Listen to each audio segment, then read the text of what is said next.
Hi everyone, welcome back to my channel. Today we're going to be rehousing my little Peruvian Golden Blue. So Thrixopelma Golden Blue. I'll try and get a better video of her soon, but there she is. She has just molted. Now she would be fine in this for maybe another molt, but I do have an empty enclosure, so I thought I would just do that now. She's still on the move, bless her. So we're going to start off with getting this in focus. There we are. You can also see I've got another one that needs rehoming in the back there. I'll do that in a separate video. Don't know whether it will be before or after you see this one. So we're going to start off with, and I'll leave that there actually. I've got a little acrylic enclosure. It's from Cirque du Familiar, I think they're called, and these are their Creepy Comfort enclosure range. I use these for most of my little ones. This is the 15 centimetre, I think.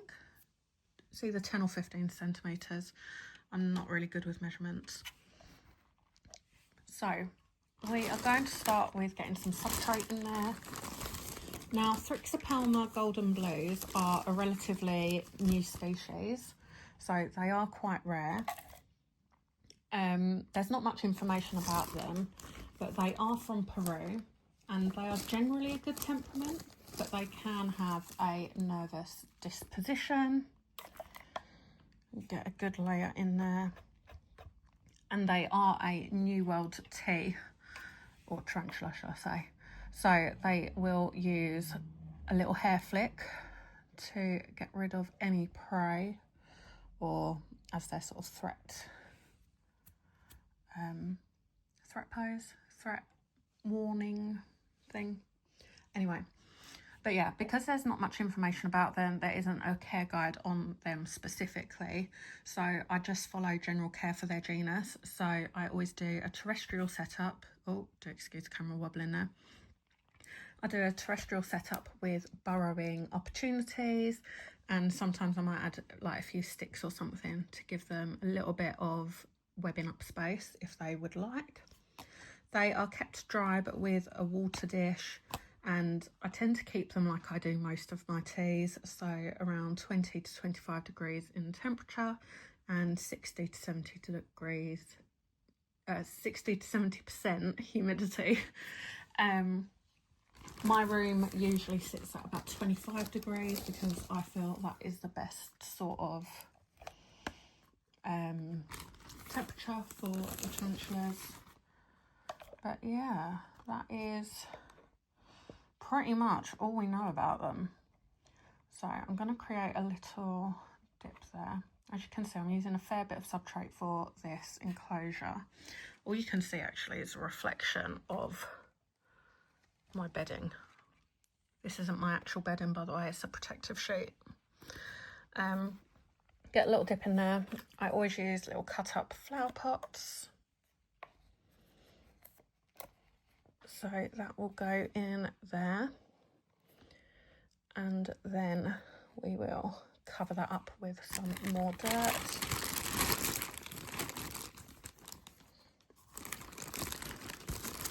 So I've not really had any problems with this species so far. It's been pretty quick growing as well. I got it from a teeny sling, and it's a decent size now. And I only got it in, it was just before BTS, which I think is May, isn't it? So I've not had it too long in the general sequence of things. Right, I think that is enough. I really hope you can see what's going on here, or whether it's just my the reflection that you can see. I will try and do a proper, like, oh, there we go. The ring light never helps, does it? It's either the reflection. I should really get something like black there, shouldn't I? To stop the reflection. Maybe black bedding next time. Anyway, enough of my rambling. I'll put this down a bit. So it's got a nice little hive there. I will add a bit of cork in there, like that. Really push that down in there. And then I was thinking of adding a few little stickies. I will actually get the water bowl in there first, although it's not really a great place for a water bowl, is it? Maybe I'll put the water bowl on top this time. It's not how I usually do things, but it might be the best way.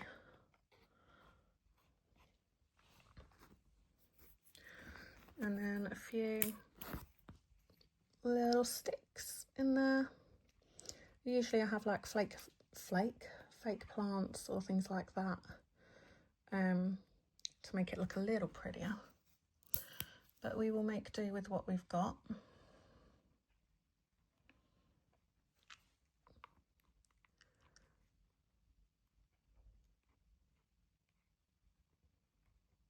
I find it really hard to keep talking while concentrating, but I don't want to have awkward silences.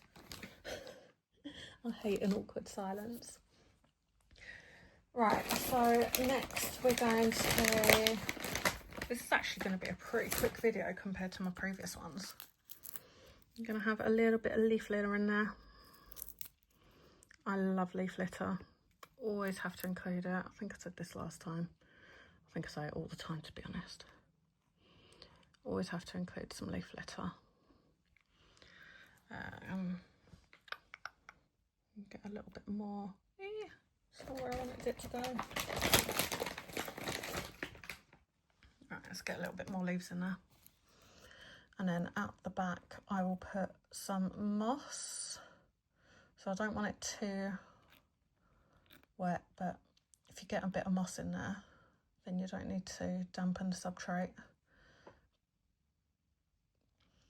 To be fair, what I usually do with ones that don't need too much humidity is I will just overflow their water dish, and that seems to do the trick pretty much.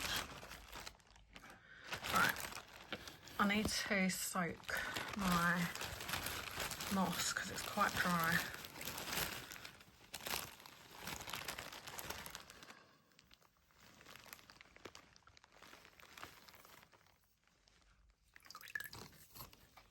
And then I'm going to stick that in the back corner there. Down the sides, if it will go, my big fat fingers. There we go. And I'll add a little bit more in there.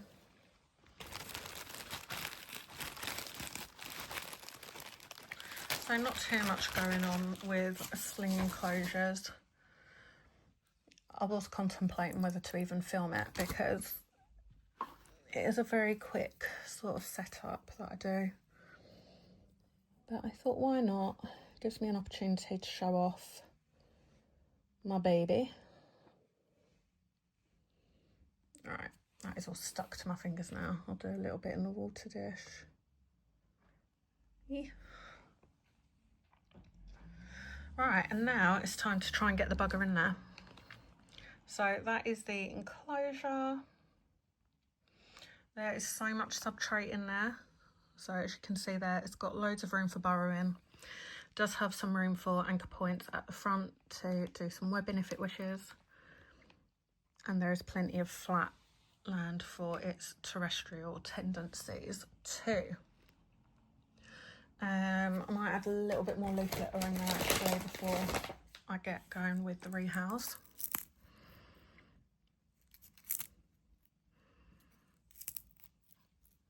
Just realised my hand keeps covering the camera every time I do that.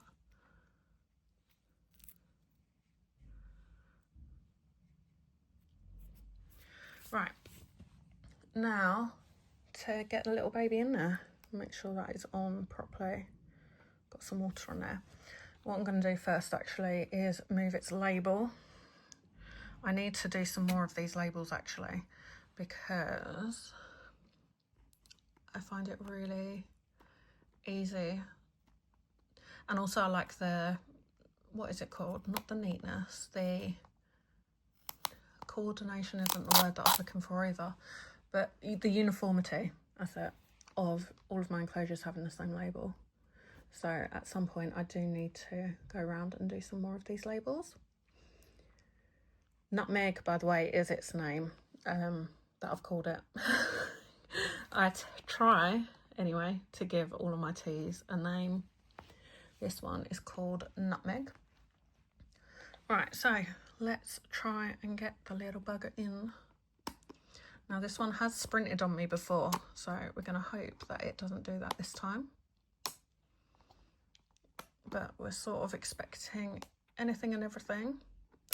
This was a really nice setup, by the way, but it's completely covered its hide and whatnot. Oh, anyway, that's its molt in there.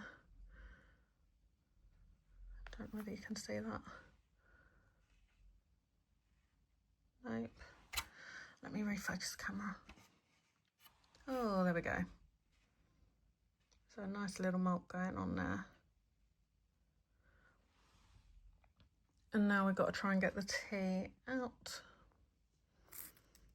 Oh, I'll use some of that actually. That's a really nice leaf. Love leaves. It's one of my favourite things. Is the leaves. Oh, sorry, baby. I'm going to take most of this out, so it is as easy as to get her in and out of there. Oh, look, there's the lost water dish. I just realised this could be completely blurry. I'm not actually focusing at all on what I'm doing here.